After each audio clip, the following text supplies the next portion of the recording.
Everybody, it's Talk Gnosis with your host, Deacon Jonathan Stewart, and Bishop Lainie Petersen. Former co-host and retired Gnostic Bishop Lainie is a writer. She is a podcaster. She is a radio aficionado. She is a gym beast. She is many things. She contains multitudes. Glad to be back with you and with Jason. I had the pleasure of interviewing before, and I'm so excited to be able to talk about my very favorite movie of all time. Good to see you, my friend. Great to see you, too. All right, I do want to warn everybody that this show is going to involve a lot of spoilers. This movie is getting on close to 50 years, half a century been around.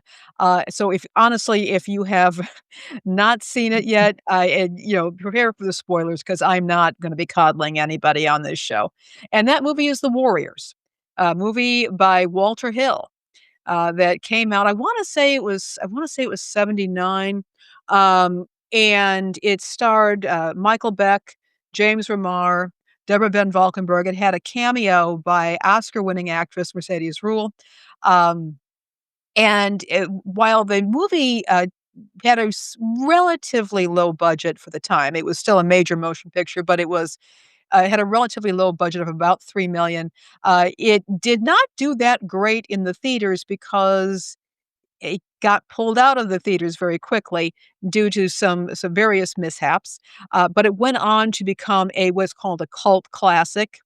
And there are a lot of memes around it. You will hear the phrase, warriors come out to play. And during COVID, there were some don't come out to play, I think, memes that went on around that.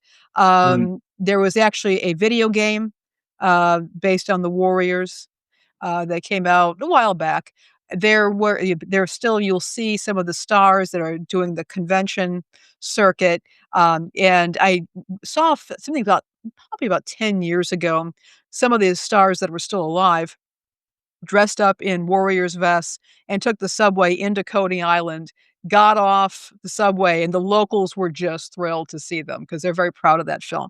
So, this was a very interesting film, became my favorite, and I wanted to talk about it because I think it has some themes that are not necessarily direct parallels to Gnosticism, but there are certainly some themes of ascent and descent that I think are absolutely critical, and Archons and everything else that are absolutely critical to developing a modern day Gnostic mythos. Yeah, absolutely. That's fantastic. I'm really glad that you suggested talking about this, Lainie, because it's an awesome movie.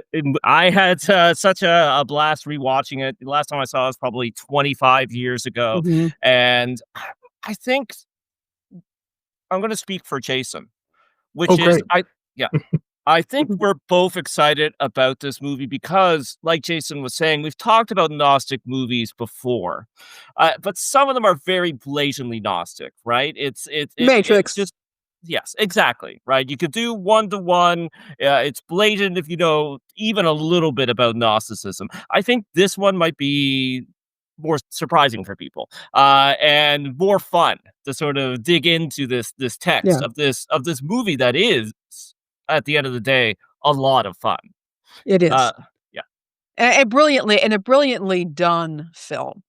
Cinematography and the scoring, for example, are excellent, as is a lot of the fight choreography. Yeah. The fight choreography is excellent, and especially for that time and place. There's not much that is shot in a studio. It's almost all on location, and that is so awesome to see. It just really makes the movie alive. Anyways, I'm not really talking about Gnosticism. I'm not really supposed to be talking. Lainie's supposed to be talking, and Jason's supposed to be talking. Hey, Lainie, maybe we can get you to take us through the film, give us a bit of a synopsis. Sure. We already warned people about spoilers. Couple things to know about The Warriors. The Warriors, the script was based on a novel by a guy named Saul Urich. And Saul Urich had, I guess, been a youth worker working with at-risk youth, I believe in New York. And he decided to rewrite Anabasis by Xenophon, which was a history of some warriors who were actually, they were mercenaries, who were working for Cyrus the Younger, and he was trying to seize the throne of Persia from his brother.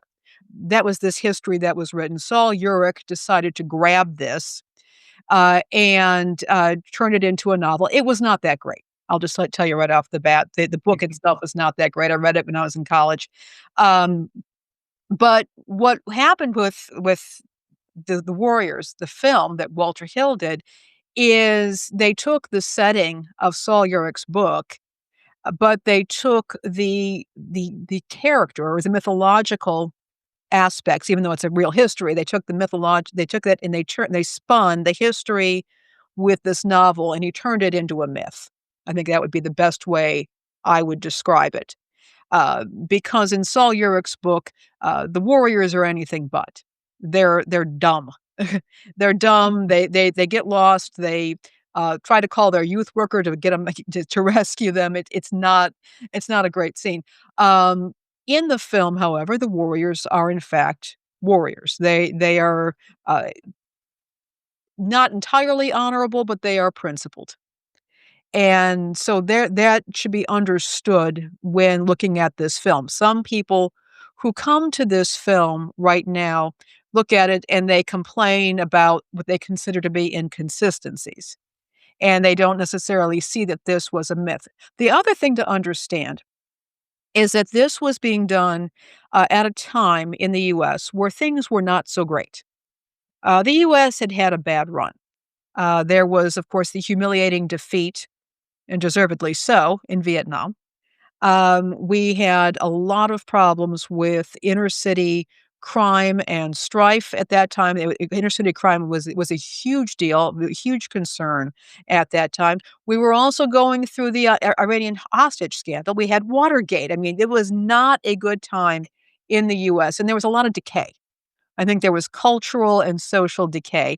And of course, the easiest thing to do was to blame poor kids living in the cities for the nation's ills. And so there was a lot of concern about crime and gang crime in particular. And that really kind of there was a trajectory there that went in through the 80s where you started hearing about so-called crack babies. And it came into a time when Hillary Clinton, and she took this on the nose when she ran for president, talked about these incorrigible youths that need to be put to heel, made to heel, and that sort of thing. Unfortunately, there was a lot of bad information in the medical community about teenage miscreants, that they were basically hardened criminals from the womb, and they could never get any better. So, this movie was set in a cultural and social milieu of despair, decay, and an unwillingness to blame actual powers, but instead to lay that blame on people who were being oppressed by those powers. And I'm not justifying crime here, by the way. I'm just saying that the easiest targets were urban youth. So, any case, the film is about a street gang in Coney Island called the Warriors. They are a large, well-organized, well-disciplined street gang. And they have been invited to a conclave, which I find very amusing, given the Johannites conclave that you have every year. But they've been invited to this conclave by a guy named Cyrus, who is the head of the Gramercy Riffs, which is the largest, most powerful street gang in New York. And they are being asked to go from Coney Island up to the Bronx for this conclave. And there's a truce on between all the gangs in the city. Nobody would be packing any weapons, or as they put it, flexing any muscle. So they were coming in largely disarmed. And they were all going to come and they were going to go to this meeting. Cyrus shows up at this, you've got the street gangs everywhere. They're all hanging out. And he lays out a plan for taking over the city. That the street gangs, the street people, he says, the street belongs to us. There were only a few cops in the city. There's only a couple thousand cops in the city. We've got this huge group, this huge network of street people out there who are ready to fight for us. We can take over this entire city. Just keep up the truce. Look at who your real enemies are, and we can take over the city and run it ourselves.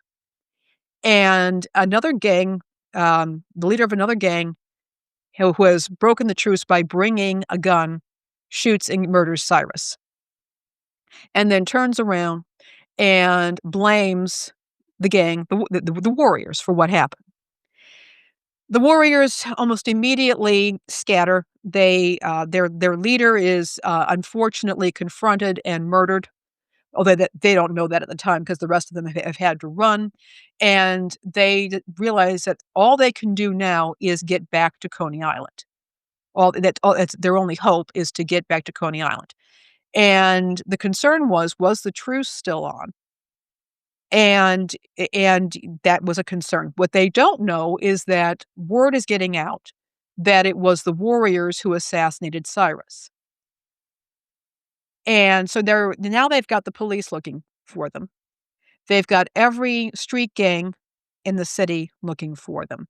And the Gramercy Riffs have the aid and comfort of a radio DJ who gets on the radio and starts taunting the warriors and tells everybody, "You guys got to get these guys, bring them to the Gramercy Rifts," and starts taunting the warriors. The warriors don't realize what's going on. They just think, when they're being chased by rival gangs, they just think, the truce is off. We just have to get ourselves back to Coney Island because we're going through other gangs' turf.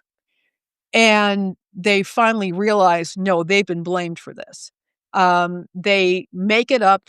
They finally, after a very long night of terrible fights, losing some of their members, some to arrest, some to, in one case, being killed, they finally make their way back to Coney Island, only to find that the gang that had actually orchestrated the murder of Cyrus is there waiting for them.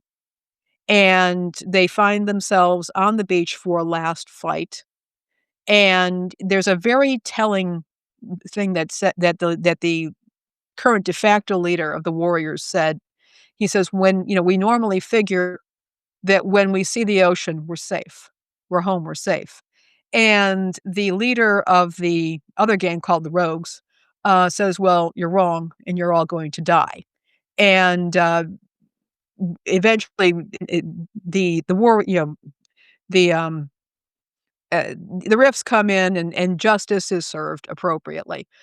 But there's another statement that is made, and that has rung with me over the years, is when Swan, the leader, the leader of the warriors, said, this is what we fought all night to come back to. And he basically sees this rundown city. And for me, it's the spiritual battle that many of us have. We think we're making an ascent. We think we're going up to this area of power. We find out that that is an illusion. Yeah. We think maybe we can descend back, go back to what we know to be safe, lick our wounds, and we get there and we realize that's not safe either. And it's that sense of, this is not my home. Where I'm at right now is not my home. I can, I can move up. I can make that, but there are threats there. There are illusions there. There's that spiritual path of thinking that I'm making an ascent. And by golly, something reminds you that there is a lack of gnosis, perhaps, or a lack of understanding, or you meet up with Archons that push you back. And you get back to where you think you're safe. You make a descent. And sure enough, you realize, ain't safe here either.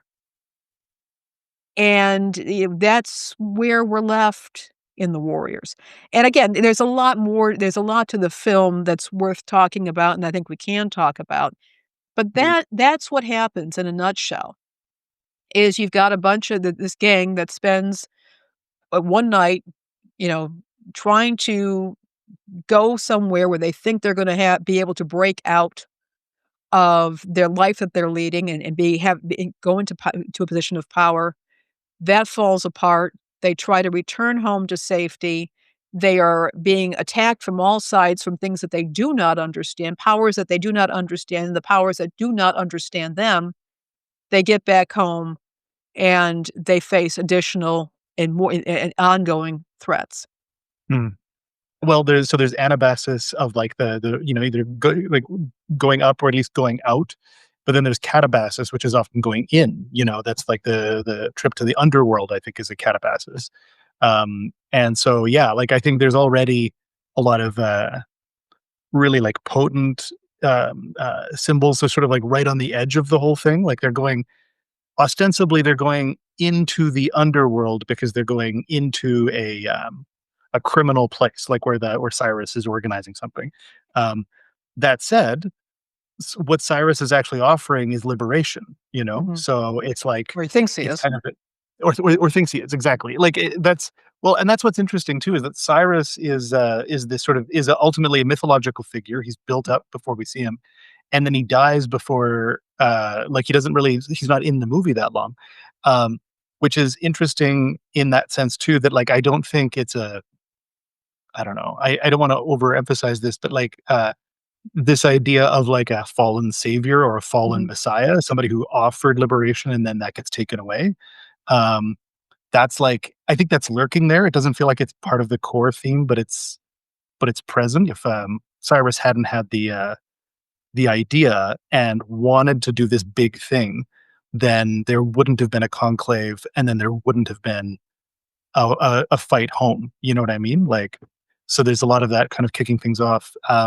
There's also, Lainey, something you said that really struck me was that they get home and it turns out that that isn't safe either. And that what struck me as the again, like talking about gnosis and the experience of like of uh of having an assumption of what the truth is, and then the experiencing the truth are never the same. Like the home as a symbol versus home as the reality. You know, Coney Island wasn't the real um, the real like paradise they were looking for. On the other hand, the experience has made them something that they weren't before as well. If that makes Yeah. sense. So like they're the yeah, I think there's something there too. Like the gnosis was the friends we made along the way. As a really facile example. Yeah. One of the things, you were talking about the underworld. They spend a lot of time on the subways.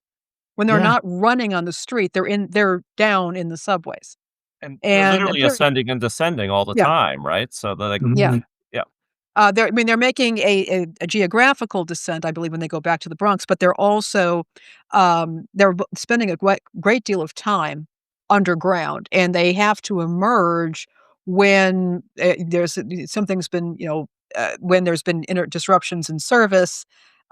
That's one of the things that happens. One of the things I also wanna point out about the film, there was a TV version of it, and, unfortunately, the TV version eh, used some outtakes from the film that unfortunately, in my view, diminished the impact.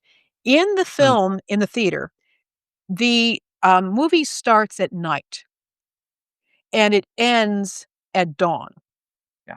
And on the TV version, they have, early scenes, which are useful for context if you're a buff of if you're a Warriors buff, but unfortunately, they start during daylight. And what Walter Hill ultimately decided he wanted to do, and why he cut out those early scenes, was he wanted to show that these are the people who live at night. mm, These are the street people. These are the street gangs and their affiliates and their cronies. Their day starts when ours ends. And that I think is a miscalculation when the television version was put out. mm, But I think it was a bit of brilliance on the part of Walter Hill when he did this. So these are people who are really outside respectable power, and they have a significant power on their own, but they're outside of the towers of power, the various Mhm, institutional power. But as we also see, they have archons of their own. mhm. There's kind of an interesting thing here too about like, I also love the note you made about how, when you gave us the cultural context of like, this was particularly, resonant in terms of blaming kids for urban decay, you know what I mean? That it's, rather than like the economic impacts of war. And No, upending governments that have nothing to do with us. exactly. The the more things change. Yeah. But, uh, what strikes me too is that so the movie feels like it doesn't it never, makes it simple in the sense Mhm. of, making these kids noble. If the like, they're clearly making mistakes, like, they're Yeah. kids making mistakes, I think, which is important. Ajax is one of the warriors who is hot-headed and rambunctious and gets into trouble. I think he gets arrested, because he decides to hit on a woman that they see as they're going by, who ends up becoming, like, you end up discovering that she's a, undercover police Well, officer. he tries to rape her. It's Tries attempted to rape her, yeah. this is Yes, that's true. wasn't Yes, not he was gonna rape her. Yeah. So, yes. No, for sure, for sure. Yeah, and yeah, like that's true. Yeah, and I shouldn't have avoided that detail. I think I was more thinking, um, uh, I was more thinking of just the of his like, mistakes of like, impulsivity, but no, he's literally like making a negative choice, like a bad, yeah. evil choice, you know? But Um, earlier, he also basically, went ahead and saved his comrades. He was an excellent exactly. fighter. One of the best Yeah. fight scenes I think I've ever seen in cinema is the Baseball Furies. Mhm. And I mean, again, there are memes and there are T-shirts and, Baseball Furies is, it's really kind of been in our culture, that Mhm. particular scene. Also, one of my favorite lines was when he was confronted by the Baseball Fury and the guy's doing the thing with, because the Baseball Furies, their weapon of choice are baseball bats. There are very few guns in this film. Mhm. And the guy with the glow in the dark makeup, the gang member, he's, tossing and twirling his bat, and Ajax looks at him and says, "I'm gonna shove that bat up your ass and turn you into a popsicle." Um, which is, I still laugh at it all these years later. It's hilariously funny. Um, but he Oh, go he ahead. does he does act in noble ways. But yeah, he's hot-headed and he was kept on talking about how, "Oh, I wanna hit some women and, hit on some." He actually was talking about hitting on women or having sex with Yeah. women. But you see when he came down to just being a rapist. Yeah.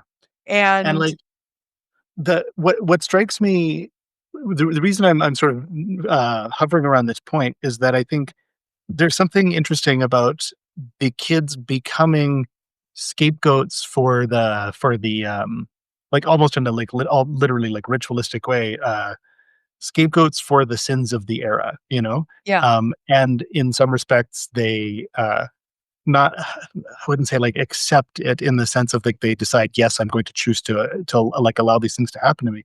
But that like Ajax is not, doesn't have the self-reflection to say, should I continue in like should I be the thing that society is making me out to be?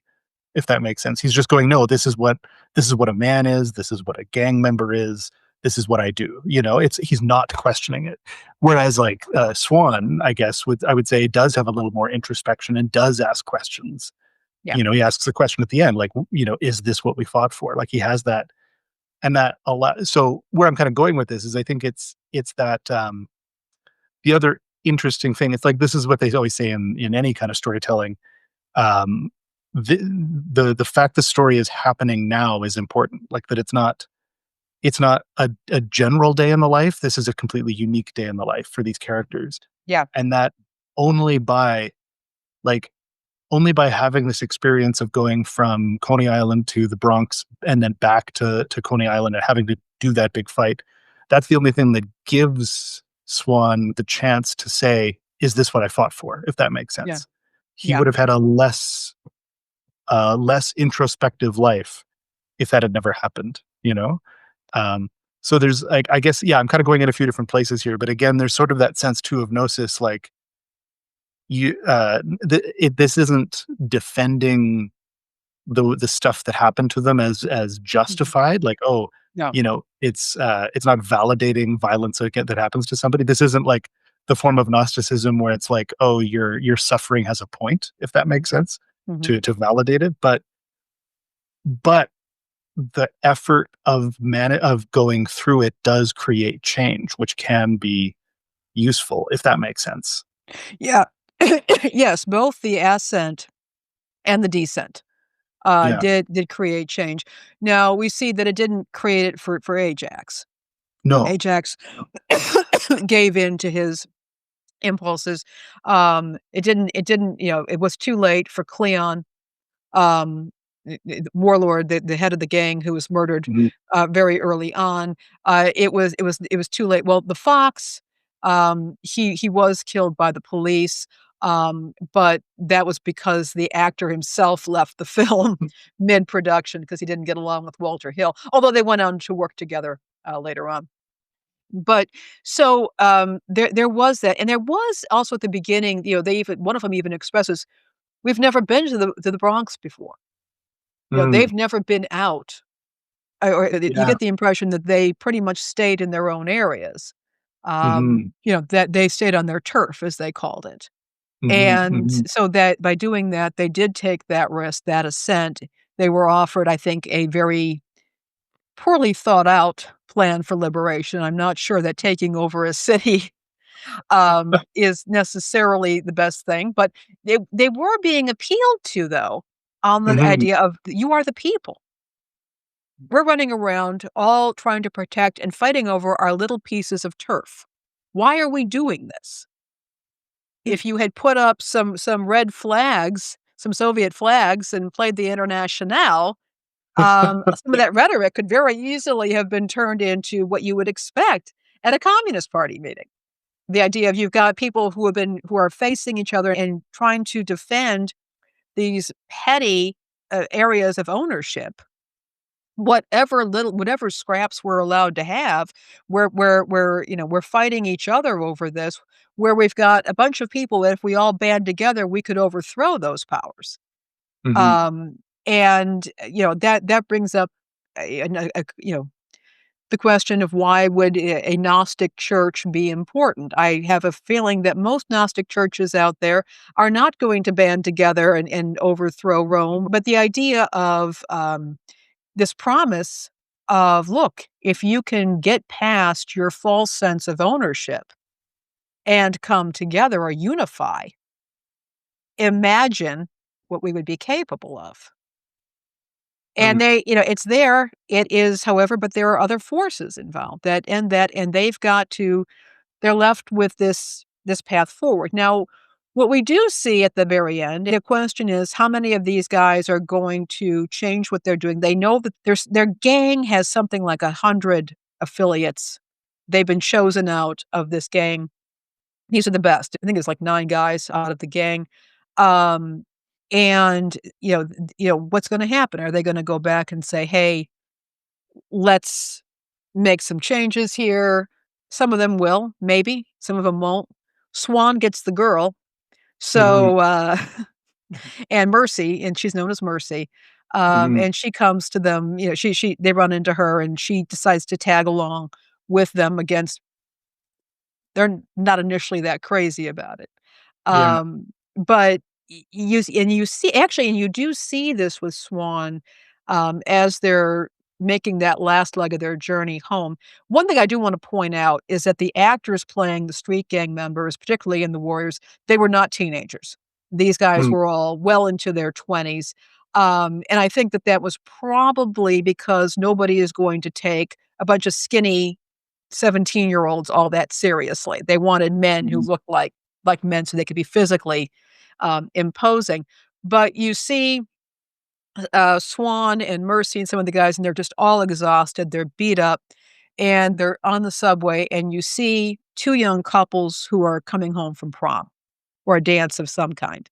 and they're in Mhm. their tuxes, and they're in there, and they look like working class, maybe lower middle class kids, and they're all looking at each other, and they're supposed to be the same age, and you begin to see them looking at each other, and Mercy, the girl who's a prostitute, she clearly is feeling very uncomfortable and tries to comb out her hair, and Swan takes her hand and puts it down and holds it down. And he just stares at them. He's like saying, "Dare to judge her?" Mm, mhm.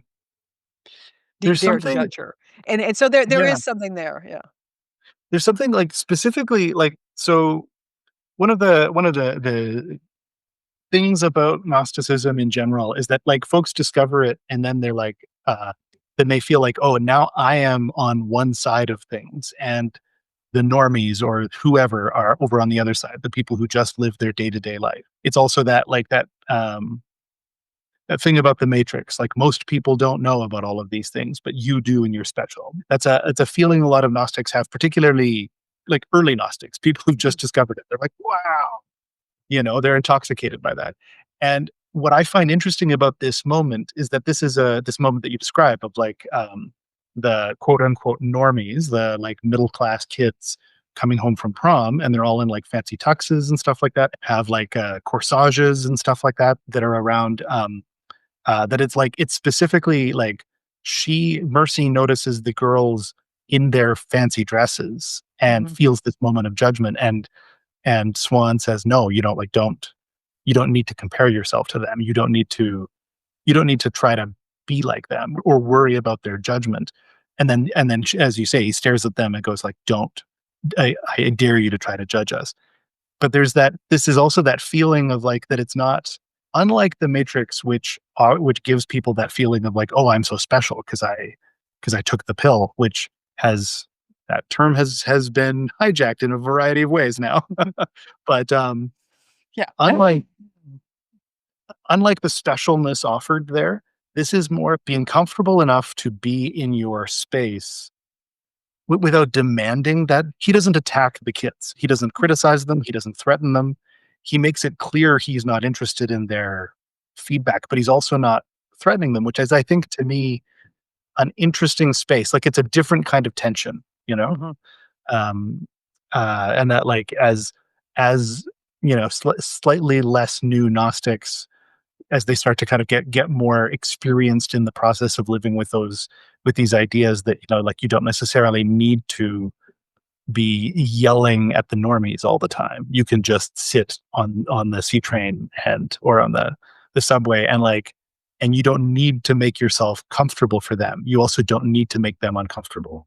The other thing Mhm, is, of course, one of the girls drops her corsage, and, Swan gives, Mercy the corsage, and, he said, "Well, I just don't like to see anything wasted." But you begin to see this transformation. He is not crazy about Mercy being around them, kinda sorta, and he eventually warms up to her throughout the evening, mhm, because she does try to be reasonably helpful to them. She's looking for connection, mhm. and, You could say she's also looking for something more than the experience that she had had up to that point. Like, yeah. she was living in a particular gangland. I think she might have been either dating or related to one of the gang leaders in the area, one of the areas they passed through. And, like, she could basically see something in these warriors that compels her. And yet, like, it's so interesting that because the writing is so full of these characters who are incapable of just speaking sincerely. Everything's got to be a threat or a pose or a, like, do you know what I mean? It's full of sort of toxic masculinity, toxic Mhm. gender dynamics, and yet these, like, glimmers shine through, like, of him saying, like, "I don't like to see anything go to waste." That sounds like he's tossing it off, but that's actually a huge step for him. That's a huge growth for him. So yeah. There's another point in the film, which is where the warriors are actually learn that they are being blamed for the death of Cyrus, and Mm, that actually came from a women's gang or girls' gang. mhm, Um, At one point, the warriors are separated, and they agree to meet at a certain platform if they are separated, which is where they would have to change trains. Several of the guys meet up with a group of comely young ladies at a subway station who offer to take them back to their place. And while Rembrandt, the youngest one, is very cautious about this. He doesn't like the idea of doing this at all. The other guys are up for some fun. And they get into the girl's lair. The girls start to seduce them, and signal is made, and the girls attack the warriors. Mhm. They do have a gun. Fortunately, she wasn't a very good shot. Um, and they managed to get out a bit befuddled and somewhat injured. But what happens is that's when Rembrandt hears them say, "So you're the famous warriors, the guys who shot Cyrus." Mhm. And, this is, I think critical. I think it's interesting that they choose women to reveal this. They're being chased Mm. by a female DJ who is Mhm. telling the city Yeah. to look out for, to find the warriors and get them back to the rifts. Um, but we also see that, we have Mercy who comes to their aid and actually softens up Swan over that Mhm. evening. You see him changing. But then we've also seen the gang, the Lizzies, as they call themselves. Yeah. Um, yeah. And they're the ones who reveal to them what's going on. So at that point, they actually know what they're up against, Mhm. Mhm. or at least some of them do. Yeah. Yeah. There's also a thing here, I maybe wanna tee it up a bit for you, John, if you wanna go in this direction, is that, like, one thing we've touched on the names of some of the gangs, Lainey, you talked about the Furies, the baseball Furies, is that, one of the things that I think, like, made the movie, that garnered critique when it came out, but I think has later become something that has been really appreciated, is that the gangs are a little over the top. Like, their Oh, costumes are very embellished, and they're, like, it's very visual in that respect, and that all of these gangs are so clearly, like, hyper identified. So, if you haven't seen this film, people probably think by listening to us that this is a very grim, depressing, gritty film. Now it is gritty by times, but Mhm. it is a lot of fun, and it's it knows gorgeous that too. it is fun. Oh, it's Mhm. gorgeous. Most of the gangs are heavily themed. For instance, one of the themes is mimes. So there's an all mime game. Gang. They don't actually do anything. You just see them in the background. There's a gang on roller skates. We mentioned the Lizzies. We mentioned the baseball themed.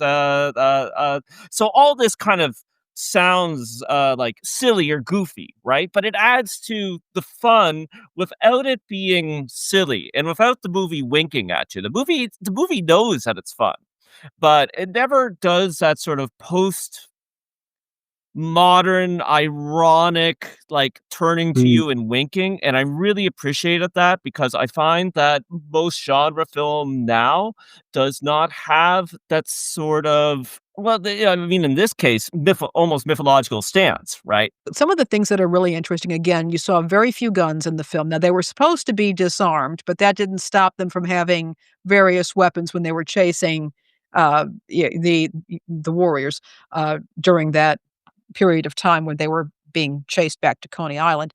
The other thing was that some of the gangs, including the warriors, are interracial, which was, by no means now commonplace and was not commonplace then.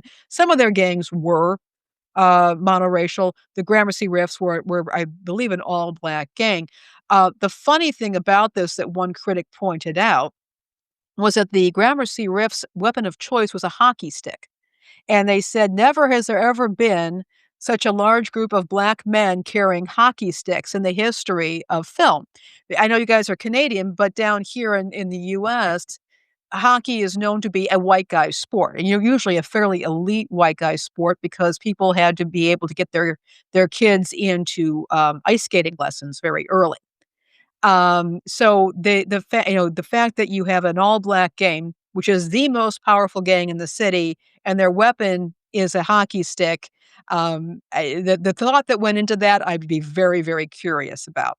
So Mm. there was that sort of thing happening. There was also, and this is where it gets really funny, when they meet Mercy in this really unpleasant, unfortunate little neighborhood, their local gang is called the Orphans, and they're wearing these cheap stained T-shirts that have, if you will remember those, like felt letters that you would iron on to them. I mean, that's how Mm. cheap their stuff was. It wasn't even silk screened. The Warriors are wearing these beautiful hand-sewn leather vests, and in fact, when the actors went back to Coney Island, I think again, it was like 10 years ago, the studio no longer had those vests, and they had to get cheap vests that said the Warriors on them. You see how that basically the Warriors come in and, into their area, they see the orphans are starting to pop up, and Swan is like goes to the says to the Fox, who is their archivist and scout and everything, "Who are these guys? They're the orphans, total strength, maybe this number of guys, but they're so far down, they're not even on the map." Mhm. So they have a confrontation with them. Then we see the Gramercy Riffs office, or where they're hanging out, and the leader of the Riffs at that point is being told that the orphans got wasted by the Warriors, and he said, "Well, the orphans, they're not in our network." And they have this absolute hierarchy, in the Mhm. gangs of what gangs are considered to be elite. And there's a funny line, when they're talking with the orphans, the warriors are trying to butter up the orphans because they really don't have time for this. Mhm. And they said to they said to the orphans, "Hey, yeah, we know about you guys."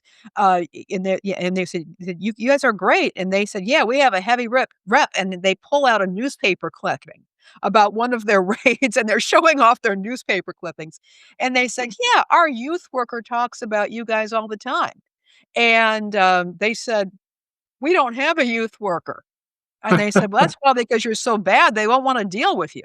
And it's just it was just really quite something, that the interaction between the gangs, but they show them, I think, as being, yeah, far more identified, and the costumes Yeah. and organized and disciplined,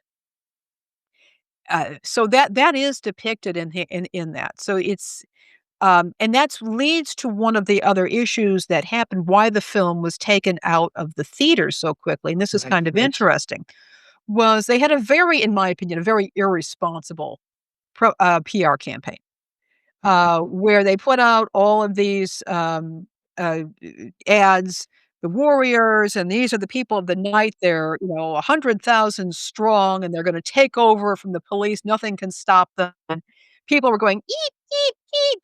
And then there were a couple of murders that took place after the shows, it's not clear to what degree the people who had already gone to see the show were probably already looking for trouble, but the murders were associated with this.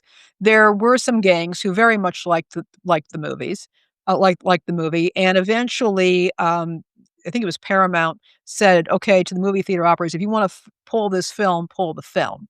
So, it did not get, the distribution or the attention initially that it probably should have. The other problem was that they were being denounced by critics and politicians and saying you're glorifying gang life. And if somebody eventually pointed out, there's not a whole lot of real violence in this film. I mean, there are some great, again, highly choreographed fight scenes. There is a little bit of blood, but it's mostly about their journey home. And that's what this is, but that never made it into the press. Later on, people began talking about it more, and the fact that the film is really not anywhere near as violent as, the PR around it made it out to be. We're talking about this movie as a Gnostic movie, or at least examining some Gnostic. Can you tell us more on this? Well, we've been awfully fixated on a lot of the characters. We've talked about weapons. We've talked about the gang uniforms. We've talked about Cyrus. We've talked about that, but we've barely touched again on the real power of of the economy. What an Mhm, economy is built on. What were how were laws constructed, and who do they actually serve? mhm, We have the police who are just, who are depicted as trying to keep the peace on the street, but they represent a power there. But who's paying their salaries, and who are they ultimately protecting and serving? And this is not me dunking on the police. I think the police have a really, really tough job, and it's very difficult to do. But there's a power behind there. And so it's easy to talk about, or I think we have been. We've been talking about all of these shiny objects. And by the way, a lot is very shiny in the Warriors.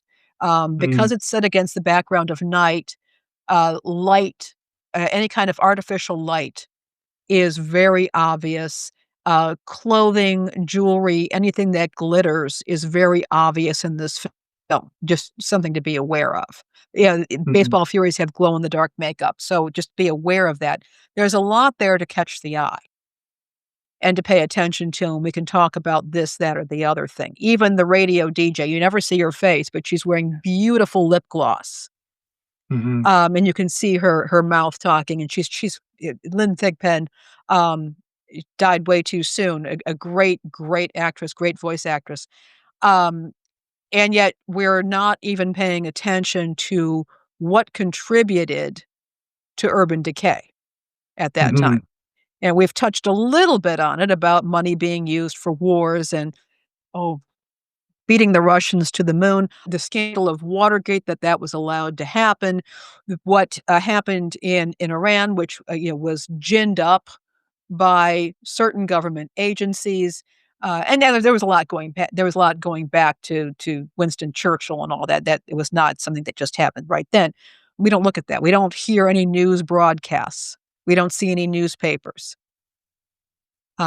All we know is what the myth is telling us. We're not seeing anything behind that. What caused this to happen? So I think that is, um, something that is a joke in neo-Gnosticism about it's the Archons. TV mhm, doesn't work. I blame the Archons. I blame the Archons. And the Archons are everything that we can grasp so easy. And we get distracted and we don't see monumental rulers and powers that are so powerful, we can't identify them because we take them as if they're a law of nature. mhm. Yeah.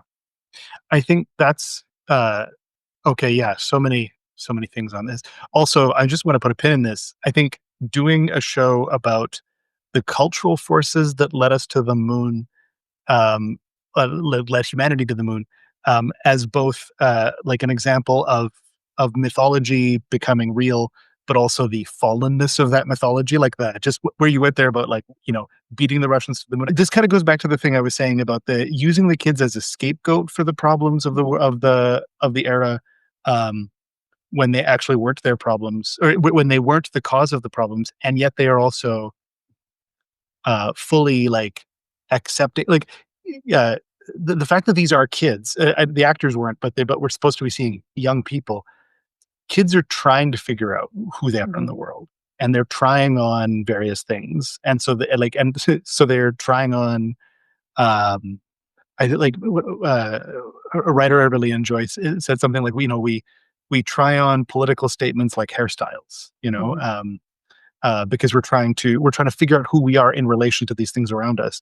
And then all of these kids also literally try on the clothing of each gang, not the characters, but we see these, like, um, they're all in like the gangs they fight.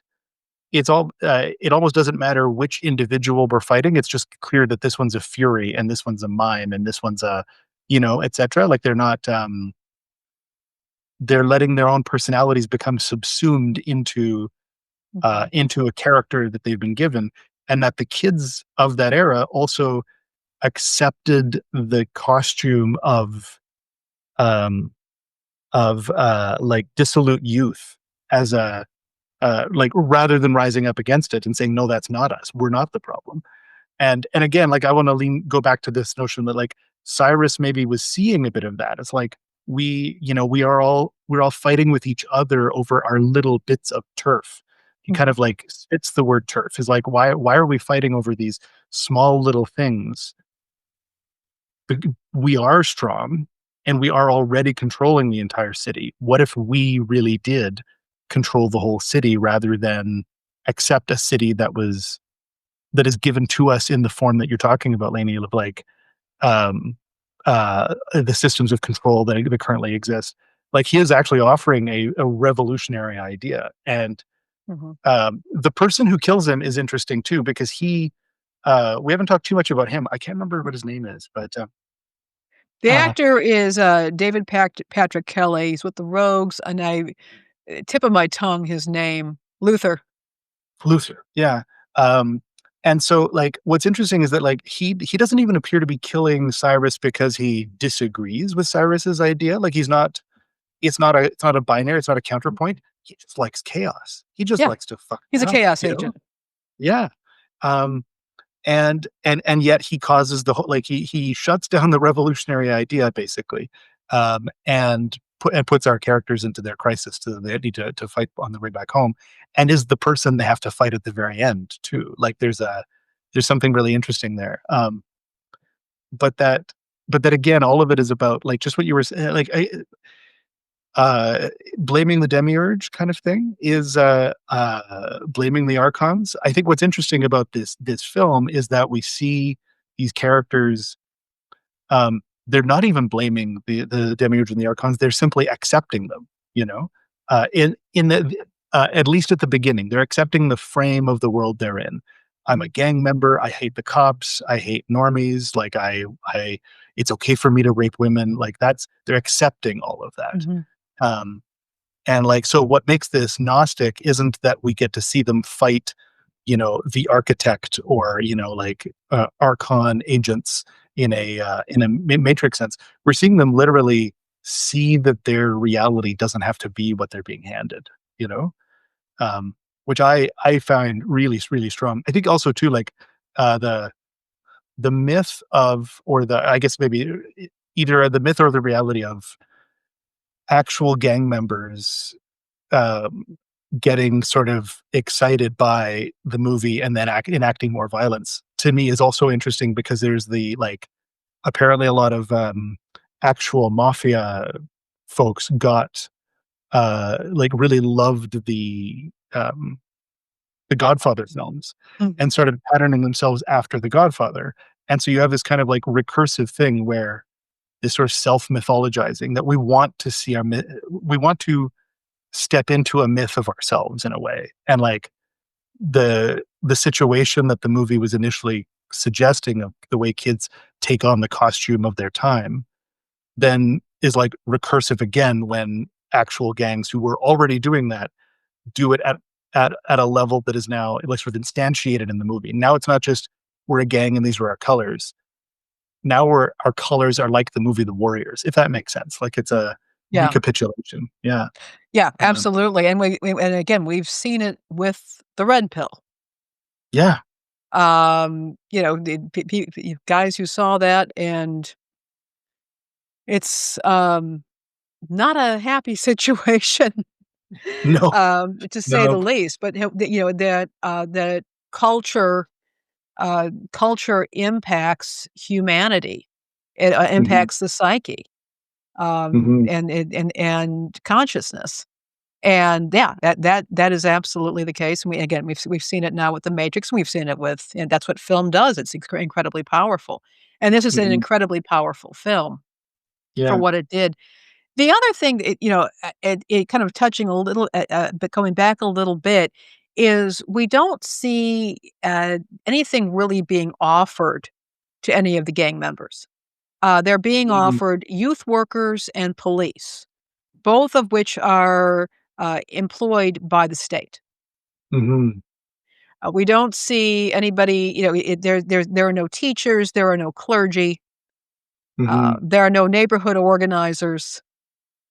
And Yeah. you have to figure at this point, by that point in the U.S., any dissident movements had pretty much been destroyed by COINTELPRO and anything that was, and the remnants were either in complete chaos, or were so badly infiltrated, it was really difficult to know where they and the state ended.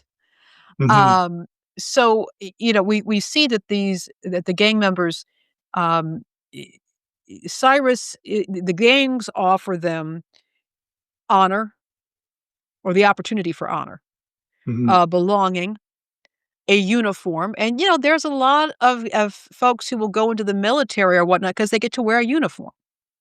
Mhm. That means something, be able to put on that uniform, to put on, or for clergy. I mean, I swear that there are so many people in the independent sacramental movement who just wanna be able to wear lace. Yeah. And it's something Mhm. I remember hearing about, and this is going back well into, like, the late '60s, early '70s, where, at some point where the, Episcopal Church had women deacons, and women who wanted to be priests were told, "Well, become a deacon and you can still wear a collar." And it's like, um, but that's, it's the gangs were offering discipline.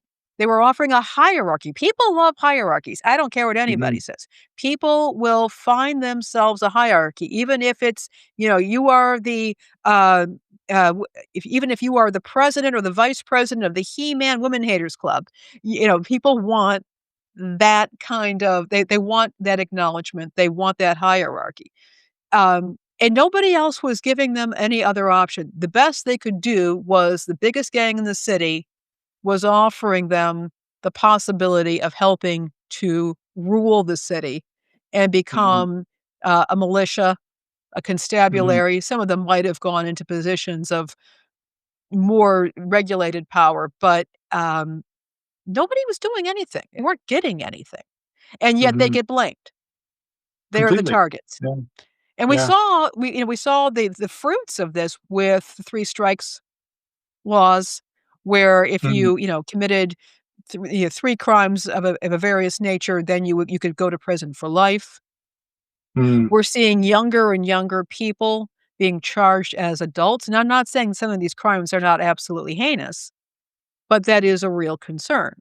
We saw kids being tagged at a very early age as being psychopaths without a conscience simply because their mother had used crack or Mhm. cocaine during a pregnancy, when in fact it is alcohol that causes far more problems, problems than crack or cocaine. Alcohol is the real problem, but because alcohol is a socially acceptable drug, somehow that Mhm. doesn't get blamed.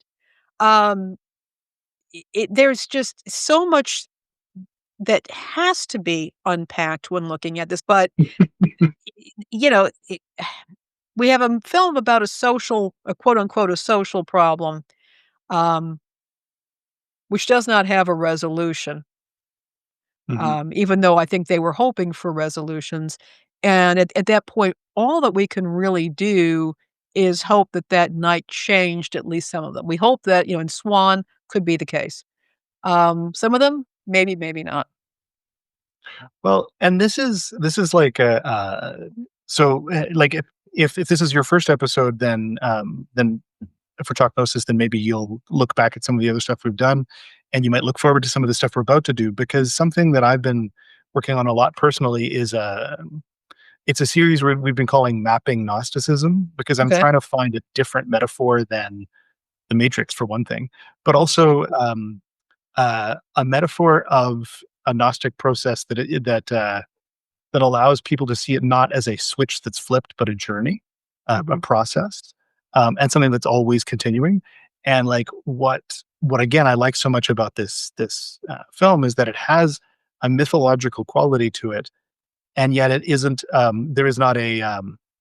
It's not a matter of of Neo taking a pill and then now seeing a completely different reality. And now, yes, he has to learn this new reality, but it's a pretty binary switch. Like he knew he had one thing before and he has another thing later.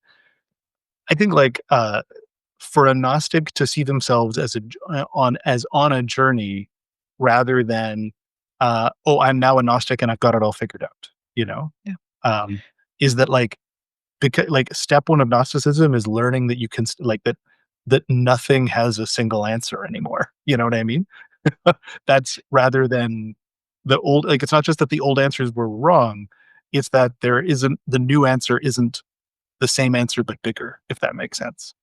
Or that your escape is actually just a bigger trap. Well, exactly. Yes. Yeah. Focusing on, oh, I'm out now, or I figured it out now, and I'm, I usually call that halfway Gnosticism. You know what I mean? Complaining about pointing at the demiurge and the archons and the normies who still go to regular church or something. That's halfway Gnosticism, because you're not actually thinking about gnosis. You're just thinking about what you think you've left behind. You know. And whereas going back to bring it back to the film, these characters have grown and changed in a very sort of screenwriting way from the beginning of the film to the end. Some of them have died or been incarcerated, but that, like, you do see that they have relationships with each other that have grown deeper and more meaningful. These kids who were fronting all the time, like playing their role of gang members at the beginning of the film, have a level of sincerity with each other by the end that is a kind of, it's a meaning of community and meaning of each other rather than meaning defined by turf, Yeah. and I think that to me feels like a very Gnostic experience, and harder to do than taking a pill and learning your new reality. And yet what it shows is that they're strong enough to do it. This is the other big thing for me, is that I want to try to tell people, like, you're strong enough to hold uncertainty. You don't need a new reality that's just as rigid as your old one. You're strong enough to hold uncertainty. So and I think the film really does that, which is why I'm so glad you brought it up. If there are movie theaters that regularly do screenings of it, and if you've ever been to one of them, it's tremendous fun. Everybody knows all the lines, will chant along with what's going on. It's not quite Rocky Horror, but there's usually a lot of fun in that movie, a lot of applause, because everybody knows, everybody who's in there, these are usually midnight or late night showings. And people just want to get together and watch it. Do try and see it in a theater. I would say that if you can. It's just a tremendous amount of fun, and it's great filmmaking. I think this is a great place to wrap up. Lainie, thanks so much for joining us. Where can people find you online? Do you got any plugs? Tell us what's going on. Tell us a good. Yeah, these days I'm hosting a show called The Undercurrent. It is news, public affairs, mostly public affairs. And if you want to find us, the best way to do that is to go to our link tree, and I'll give you the link tree so you can share it in the show notes or whatever, I believe. But it's called, you go to linktree/The Undercurrent, and you can find all of our details there. The show is live every Wednesday. And we are a news-oriented channel. We focus on all kinds of stories, and that's kind of my passion these days. Local media as well, but that's the best place to find me right now. Amazing. And for anybody at home who wants to help us keep making Talk Gnosis, go to patreon.com/Gnostic or go to paypal.me/Gnostic for one-time donations. And do you have anything else, Jason? I think I was just gonna say, yeah, join the Gnostic gang by being strong enough to travel together. Exactly. Thanks again, Lainie, and bye, everybody. All right, take care. Bye-bye. Bye-bye.